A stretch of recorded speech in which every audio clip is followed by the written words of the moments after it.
What's going on there, YouTube? Welcome back to another comic book video. Okay, so we are going to continue our coverage over the X-Men. Now, you may be able to tell that my voice sounds a tad bit different, and the reason why because, well, I'm currently sick. But hey, you guys love the X-Men videos, and I gotta get these videos out. So today's videos and other videos may sound a tad bit different than usual, but hey, the videos must continue on. Now, with that being said, with us being done with the Executioner song when it comes to our coverage over the X-Men, we now have to work our way up to Fatal Attractions. Now, when it comes to Fatal Attractions, there were some stories that actually led into that actual crossover. And so for the next few weeks, we're going to sit down and cover those stories before we're actually able to dive into Fatal Attractions. Now, with all that being said, we got to jump back over to Excalibur because now we got to cover some different stories as we begin to wrap up the coverage of Alan Davis Excalibur run, because after that you didn't have the actual book become more of an X title book. And what I mean by that actual statement is that when it came to Excalibur, they weren't originally a X book. Like, yes, they had some X-Men characters like Rachel Summers, Kitty Pryde, Nightcrawler, but the actual team Excalibur did not really cross over when it came to the other X teams. Now, they had moments, but again, just small moments, because when you had those big X-Men crossovers like X-Men Inferno, the Extinction Agenda, the Executioner song, Excalibur was not really part of those actual events. Now, for Inferno, they did have two tie-ins, but really their tie-ins told us that by the time they arrived the Inferno event, Inferno was wrapping up. They did not help out the other X teams when it came to that actual situation. And so when Alan leaves the actual book, you didn't have other writers come in after him, and they begin to turn the actual book into an X book where Excalibur will now be part of different crossovers alongside with the X-Men, Uncanny X-Men, X-Factor, X-Force, and any other X titles that we're going to talk about down the road when it comes to our coverage over the X-Men. Now, getting into Excalibur issue number 59, we actually see that Excalibur is currently in Wakanda. Really, we do pick up with Kitty Pryde at first. It is Kitty Pryde just relaxing in Wakanda, being able to enjoy the actual weather, trying to get her tan on. Now, while she's doing that, she does tell us that Excalibur is here for a business trip. And really, here in a moment, we're going to figure out what is the actual business all about when it comes to Wakanda. We do see that while she's trying to, get her tan on, somebody is watching her. And that somebody is going to be really important for this two-part story arc we're going to talk about today. But now we have to jump over to Brian Braddock, aka Captain Britain, and also Megan, who are meeting up with T'Challa, Black Panther. And we do learn that apparently in the past, there was a business deal between Wakanda, T'Challa, and also Brian's brother, Jamie Braddock. Now, when it comes to Jamie, you know him as the mutant who has the ability to warp reality around him. But in the past, he was a great businessman in some areas. He did run some illegal business as well, but hey, we are not going to get in that right now. But either way, the reason why you had T'Challa bring Brian down, because with Jamie no longer in charge of the Braddock business, it's now Brian in charge. Brian must pick up where his brother had left off at. Now, Black Panther tells us that there are two other people who were also involved in this actual project, and that will be Steve Rogers, Captain America, and also Iron Man. Now, I should tell you guys, around this time in Marvel Comics, Tony Stark was not Iron Man. It was actually Rhodey.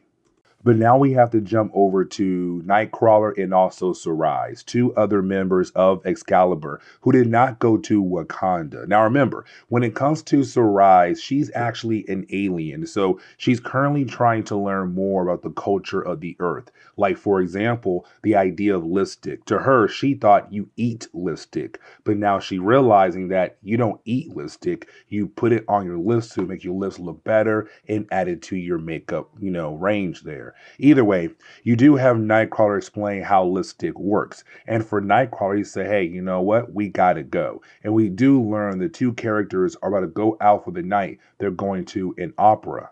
But getting back over to Wakanda, we do see Black Panther, Captain Britain, Megan, Captain America, and also Iron Man begin to have a celebration. But this is where we actually learn what the actual project is all about. You see, when it came to Jamie Braddock and also Black Panther, they were trying to find a way to contain all waste that ends up in the ocean around different continents.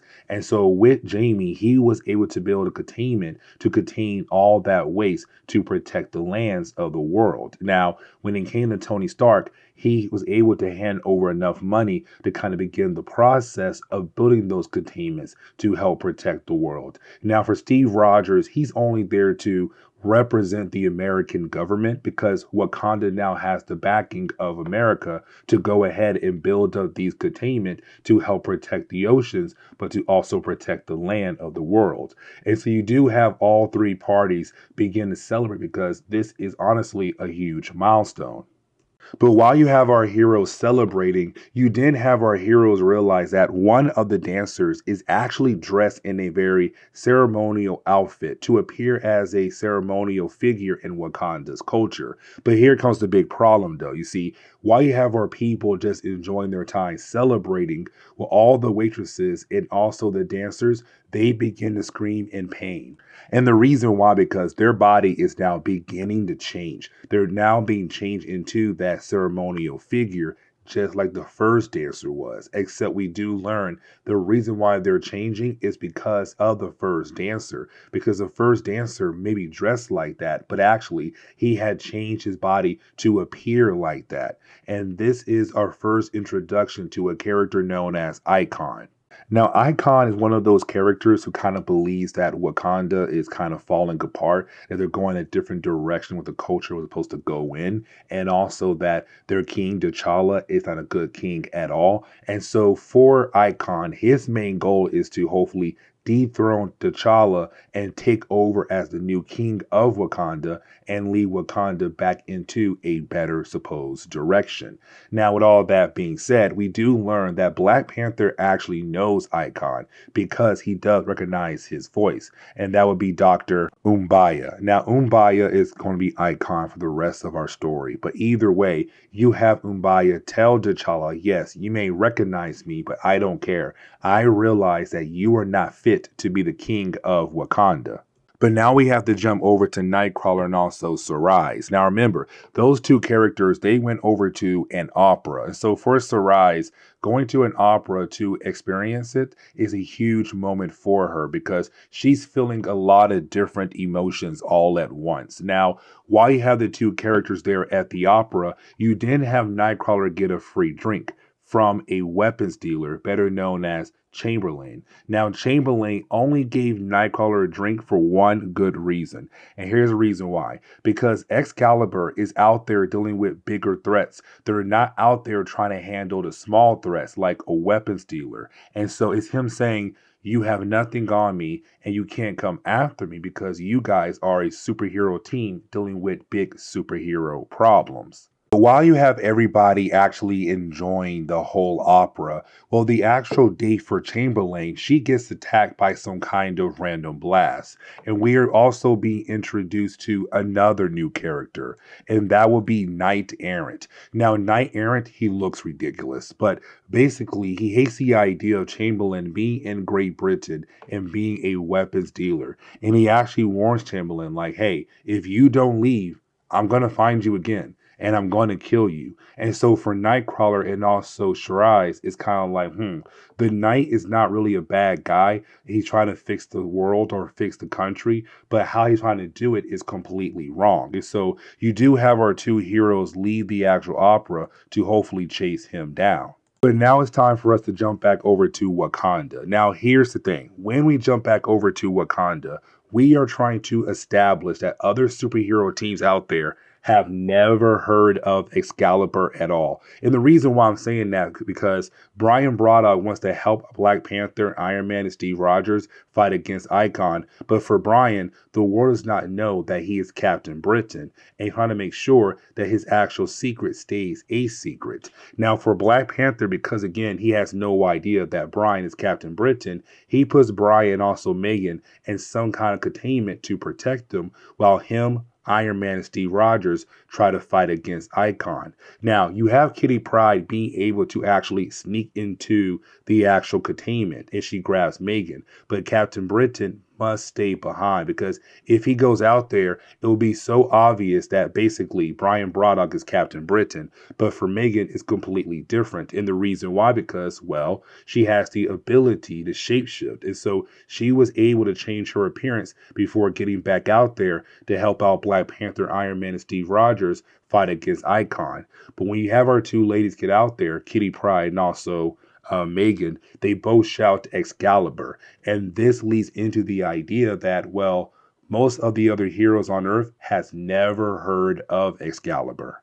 And the reason why I'm saying that, because as we dive into Excalibur issue number 60, it's really established right then where you have Iron Man, Steve Rogers, and also Black Panther very confused about who in the world is Excalibur, because you have Kitty Pryde come out of nowhere shouting out Excalibur's here to help out. And she also brought Megan, who did change her appearance to look like an African woman. And so for our other heroes, they're kind of wondering like, hey, who are you guys? I mean, we know her. We know Kitty Pryde because she's Shadowcat and she was on the X-Men, but we have no idea who is Excalibur. But you didn't have Black Panther say, listen, we are not going to fight against Icon because he's one of my people who does seem like he's going through a lot right now. I'd rather talk to him rather than fight against him. Now, I kind of want to sit down and actually talk about the powers of Captain Britain. And here's the reason why, because his powers work in a very unique kind of way. What I mean is that for Captain Britain, his powers are based off the energy that comes from Great Britain. And so for Captain Britain, once he does leave the country, he begins to lose his powers. Now, on top of that, for Captain Britain, the suit he wears, it is able to hold on to a certain amount of energy to allow him to be Captain Britain outside of the country. The problem is right now for Brian Braddock is that one, he's in Wakanda, and two, he left his suit behind. And so currently he has almost no powers at all to use at the moment. And so technically he is now stuck inside the containment that Black Panther had put inside of as a way to protect him. Now, for Captain Britain, he also realized the ground he's standing on is not actually strong ground or firm ground. It is actually mud, very loose mud. And so for Captain Britain, his goal is to go through the mud as a way to get out of containment so that he is able to join in the battle with the rest of the heroes against Icon. But now we have to jump back over to Nightcrawler and also Rise. And you have the two characters right now trying their best to actually locate Knight Aaron to figure out where in the world he actually went to. And they kind of find out the dude actually went to a bar because now he is actually looking for something. And so we see him currently attacking the different people at the bar. And we're kind of left to wonder, what in the world is he actually looking for? Now, when we jump back over to, well, Wakanda, we do get more craziness in this actual story. You see, we do see that Captain Britain, Brian Braddock, was able to use the mud as a way to get out of the actual containment. And we see him pop out of the ground covered in mud. Now, for him, he's going to become a new character just for this story arc alone. But now we have to jump back over to Icon, the rest of the heroes. Now for Icon, he kind of believes that he has our heroes in a position where they really can't do anything at all, especially right now because you have Black Panther say, hey, this is my country. If I say we are not going to attack him, we are not going to attack him at all. And so you have Icon say, you know what? I'll go ahead and try to kill you guys off. Now, he does point a gun right in the face of Kitty Pryde, but Kitty Pryde shows off here by actually hitting the trigger. Now, when she does, of course, she activates her phasing abilities. So the gun does no damage to her at all. And he begins to freak out. And you have the rest of the heroes kind of realize that they had the upper hand on him because this man honestly had no actual plan when it came to taking down Black Panther and, of course, trying to take the throne from him. Now, after that, you then have Icon try his best to use Megan as a hostage.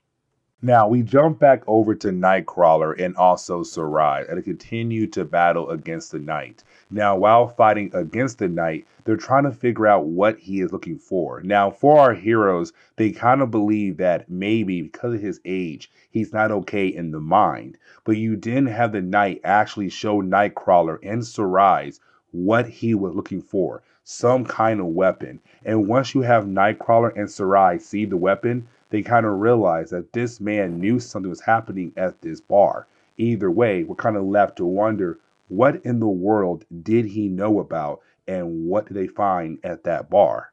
Now, when we jump back over to Wakanda, we actually do see Captain Britain appear, but kind of like a Tarzan character. Now, for Icon, he's kind of like, what in the world is going on here? Because in Wakanda, there was only one hero. It was Black Panther, and that was it. But then out of nowhere, you now have Iron Man, Excalibur, Captain America, and now some Tarzan guy here. Now, when it comes to Captain Britain being this Tarzan-like character, when he tries to jump into the battle, he believes that he has the ability to fly. Unfortunately, his powers are not with him right now. But luckily for him, there was a vine nearby where he was able to swing into the battle, grab Megan, and get her away from Icon. And he says, you know what? Just go ahead and call me Captain Wakanda.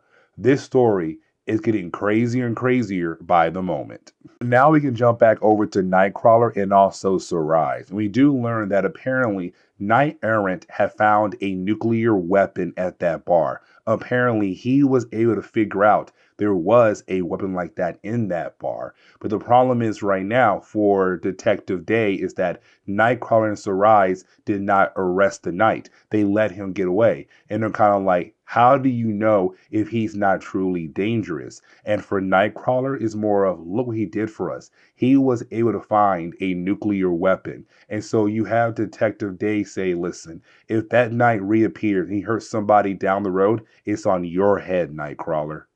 But now we have to jump over to a nursing home where we do learn that basically Knight Errant is actually a millionaire who was moved over to a nursing home to be properly taken care of. But the man apparently at night sneaks out to go be a hero at night. So yeah, that is his actual origin story. And that's really it, because we'll never see him again ever in Marvel Comics. Now, really, the book kind of ends back in Wakanda, where you do have our heroes continue to fight against Icon and his forces. Now, the battle does not actually last that long. And here's the reason why. Because when it comes to Icon, he was actually able to turn people into those wooden figures because of him being a biochemist. But the problem is, that kind of effect only lasts for a couple of hours. Sooner or later, those people will turn back to normal. And when that happens, he will basically lose his army. And so for Icon,